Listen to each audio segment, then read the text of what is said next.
जय भीम। थक गए? 4 घंटे से बैठे हैं आप सब, थक गए? उमस गर्मी में इतनी देर से इंतजार कर रहे थे। पहले मैं लेट हुआ, उसके लिए मैं आप सबसे क्षमा मांगता हूँ। आप सब इतनी देर से इतनी पेशेंटली हमारा इंतजार कर रहे थे, उसके लिए मैं आप सभी का तहे दिल से धन्यवाद करता हूँ। अब एक बार ऐसा जय भीम बोल दीजिए कि हमें लगे कि हमारी गलती के लिए आपने हमें माफ कर दिया। जय भीम। साथियों, आप सभी का यहाँ पर इस इलेक्शन रैली में मैं और मेरे साथ मंच पर मौजूद सभी आपका तहे दिल से यहाँ पर स्वागत करते हैं और आप यहाँ मौजूद हुए इतनी गर्मी में आपका तहे दिल से धन्यवाद करते हैं।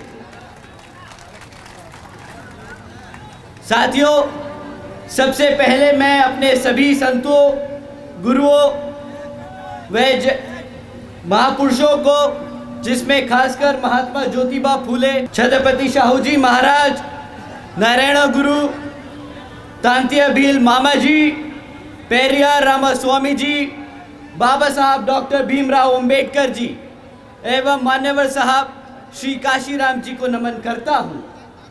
साथ ही साथ मान्यवर साहब श्री काशीराम जी की एकमात्र उत्तराधिकारी हमारी आदरणीय बहन कुमारी मायावती जी को भी नमन करता हूँ।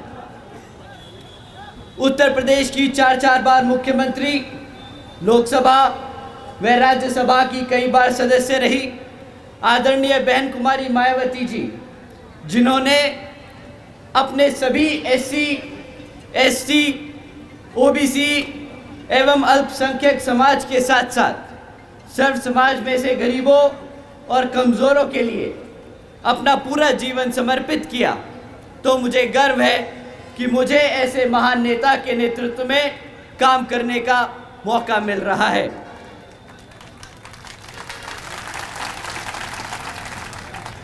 मैं आदरणीय बहन कुमारी मायावती जी का हार्दिक अभिनंदन और आभार व्यक्त करता हूँ। साथ ही साथ आज यहाँ मंच पर मौजूद हमारे सभी छोटे बड़े पदाधिकारी और सभी कार्यकर्ता गण के साथ साथ पूर्व विधायक और जो आपके यहाँ पे आज आपके बीच खड़े हैं, हमारे धिबनी सीट से बलबीर सिंह जी का तहे दिल से स्वागत करता। साथियों, जब बाबा साहब भीमराव अंबेडकर जी ने भारत का संविधान लिखा था तो वह एक समता मूलक समाज की स्थापना करना चाहते थे और बाबा साहब डॉक्टर भीमराव अंबेडकर जी ने लोकतंत्र की कुछ इस तरह व्याख्या की थी। ये अंग्रेजी में है, मैं पहले अंग्रेजी में बोलूँगा फिर हिंदी में इसका मतलब समझाऊंगा। A form and a method of government whereby revolutionary changes in the economic and social life of people are brought about without bloodshed। साथियों, बाबा साहब के विचारों का भारत कुछ इस तरह था। साथियों, जहाँ पर स्कूलों में बच्चों के बीच भेदभाव ना हो, ऐसा है बाबा साहब के विचारों का भारत। जहाँ पर महिलाओं पर अत्याचार ना हो, ऐसा है बाबा साहब के विचारों का भारत। जहाँ पर हर जाति और धर्म को बराबर का सम्मान मिले, ऐसा है बाबा साहब के विचारों का भारत। परंतु साथियों, हमारे MP में बीजेपी की सरकार संविधान के हिसाब से नहीं बल्कि कुछ मनुवादी सोच रखने वाले लोगों के हिसाब से चल रही है। साथियों, श्रीमती भारती कसडेकर जी और उनके परिवार के बारे में आप सभी जानते हैं कि किस तरह इनके परिवार के 5 सदस्यों की हत्या कर दी गई।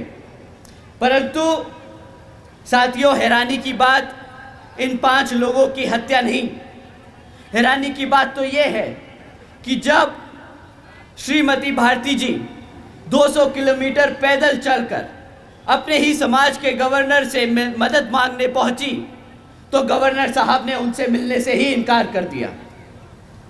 जिस सरकार में अपने ही समाज के लोग मदद करने से इनकार कर दे, वो सरकार के बारे में मैं क्या ही कहूँ। साथियों, क्या इसी तरह की सरकार को आपने वोट करके सत्ता में लाने के लिए कहा था? जवाब दीजिए साथियों। क्या ऐसी सरकार को हक है सत्ता में बैठने का जो अपने समाज की मदद ना कर सके? साथियों, आपने रामजी लाल अहिरवार जी का भी नाम सुना होगा। जी साथियों, मैं उन्हीं रामजी लाल अहिरवार जी की बात कर रहा हूं जिनकी दो मनुवादी सोच रखने वालों ने पीट पीट कर हत्या कर दी, सिर्फ इस बात पर कि उन्होंने उन्हें सिगरेट के लिए माचिस नहीं दी। साथियों, ये उस सरकार का शासनकाल है जो तरक्की की बात करते हैं, जो दावा ठोकते हैं कि हमने भारत को पहला पिछड़े समाज से प्रधानमंत्री दिया। क्या उस भारत के प्रधानमंत्री के उस प्रधानमंत्री के भारत में ऐसा शासनकाल चल रहा है जहां पे हमारे समाज के इस व्यक्ति को एक माचिस की तिल्ली ना देने पर मार मार के हत्या कर दी जाए? बताइए साथियों, ऐसा है क्या ये भारत? साथियों, अभी 4 दिन पहले की बात है, आप सबने सुना होगा कि किस तरह एक 15 साल की बच्ची का बलात्कार कर उस उज्जैन की सड़कों पर फेंक दिया मरने के लिए।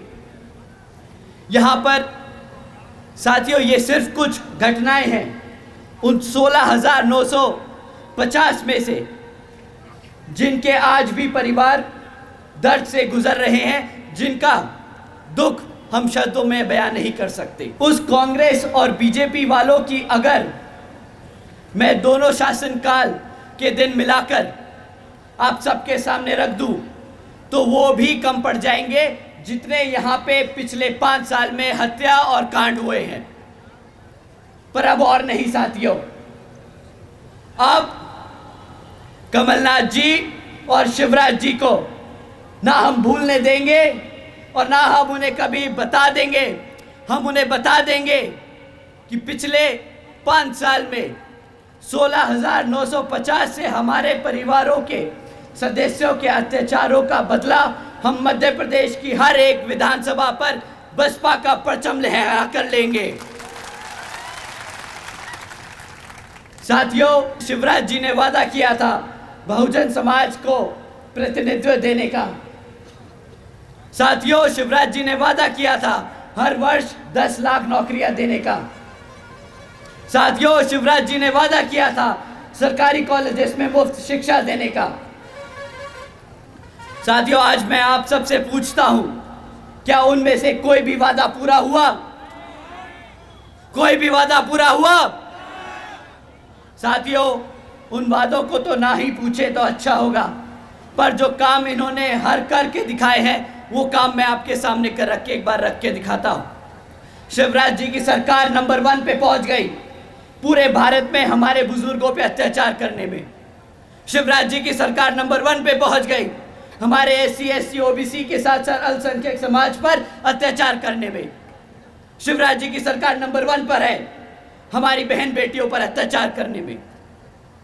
साथियों, ये बीजेपी की सरकार इतनी बेशरम है कि जब इनकी गृह मंत्री से पूछा जाता है कि यहाँ पर इतना आतंक क्यों है, तो उनका जवाब आता है कि भाई यहाँ की पुलिस हर केस दर्ज करती है, इसलिए यहाँ पे क्राइम ज़्यादा लगता है। साथियों, जब कोई आदमी ये सफाई दे तो सिर्फ 2 चीज़ें सामने आती हैं। पहली तो या तो हम सब पे वो उस पद पर बैठ के बहुत बड़ा एहसान कर रहे हैं, या फिर वो आदमी बहुत ही बड़ा बेवकूफ़ और निहायती गधा है। दोनों ही मामलों में साथियों उस आदमी को पद पर बैठने का कोई हक नहीं, और जिस मुख्यमंत्री की सरकार में ऐसे काम होने लगे उस मुख्यमंत्री को भी उस सत्ता पे बैठने का कोई हक नहीं। तो साथियों, आज इन्हीं हरकतों की वजह से बीजेपी घबराई हुई है और उन्होंने अपने केंद्र मंत्री को यहां पर चुनाव लड़ने के लिए भेजा है। पर यहां शायद वो भूल गए हैं कि बसपा ने यहां पर 2 बार मुख्यमंत्री को हराकर वापस भेजा है। तो ये केंद्रीय मंत्री आपके सामने कुछ नहीं। तो साथियों, अब समय आ गया है इस बेकार सरकार को जवाब देने का। साथियों, इस चुनाव में आपको इनके खिलाफ वोट डालकर बसपा को विजय बनाना होगा। और साथियों, कांग्रेस तो इतनी नालायक है कि बेचारों के पास इतने साल सत्ता में रहने के बाद भी आपके बीच आकर कुछ काम बताने को नहीं है। आती है, हर 5 साल में एक मैनिफेस्टो जारी करती है और फिर भूल जाती है। और उसके पास सबसे दूसरा बड़ा हथियार क्या है? हमारे को रोकने के लिए, हमारे साथियों को गुमराह करने के लिए कि बीएसपी बीजेपी की बी टीम है। वो ज्यादा से ज्यादा बस यही बोल सकते हैं। साथियों, ये आपको गुमराह करने के हथकंडे हैं और कुछ नहीं। इनके इस हथकंडों से आपको घबराना नहीं और आपको बिखरना नहीं। सरकार से वो बेचारे घबराते हैं। वो घबराते हैं इस बात से कि अगर बीएसपी सरकार में आ गई तो यहाँ पर भी हमारे एससी, एसटी, ओबीसी एवं अल्पसंख्यक समाज के साथ साथ सर्व समाज में से गरीबों और कमजोरों वर्ग की भी उसी तरह इज्जत और सम्मान से के साथ जीवन व्यापन हो पाएगा जिस तरह से यूपी में पिछले 5 साल में रहा जब बहन जी का शासनकाल था। साथियों, आज जब बहन जी की सरकार को लोग याद करते हैं तो उन्हें याद आता है वो समय जब बहन जी ने सावित्रीबाई फुले बालिका शिक्षा योजना के तहत 7 लाख से ज़्यादा बच्चियों को 12वीं तक की शिक्षा प्राप्त करने हेतु 600 करोड़ से ज़्यादा लागत इन बच्चियों पर अब खर्च कर इनको अपने पैरों पर खड़ा कर एक उज्जवल भविष्य देने के लिए खर्ची।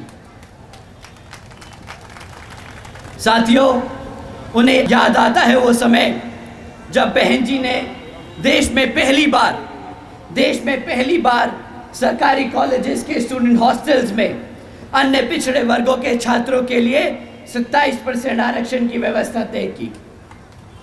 साथियों, उन्हें याद आता है वो वक्त जब बहन जी ने महामाया गरीब बालिका आशीर्वाद योजना के तहत 3,25,000 बच्चियों के लिए 1-1 लाख रुपए देने का काम किया, जिस योजना के तहत बहन जी ने 3,250 करोड़ रुपए अपनी बच्चियों पर खर्चने का काम किया। साथियों, साथ ही साथ बहन जी ने सरकारी नौकरियों के साथ साथ सरकारी ठेकों में आरक्षण की व्यवस्था लागू की।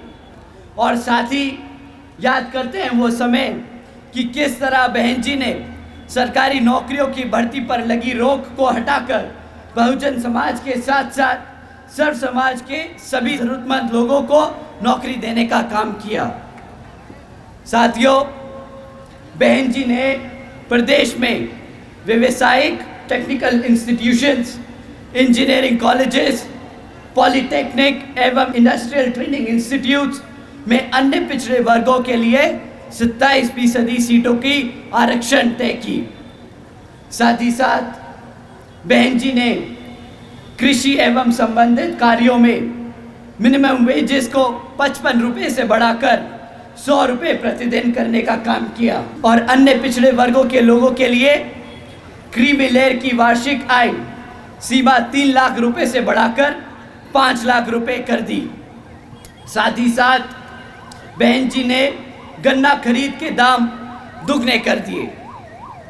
आदरणीय बहन जी ने अपने शासनकाल में 90,000 से अधिक शिक्षकों को सरकारी नौकरी दी, 1 लाख से अधिक सफाई कर्मचारियों को भर्ती किया, 2 लाख से अधिक जवानों को पुलिस फोर्स में भर्ती किया।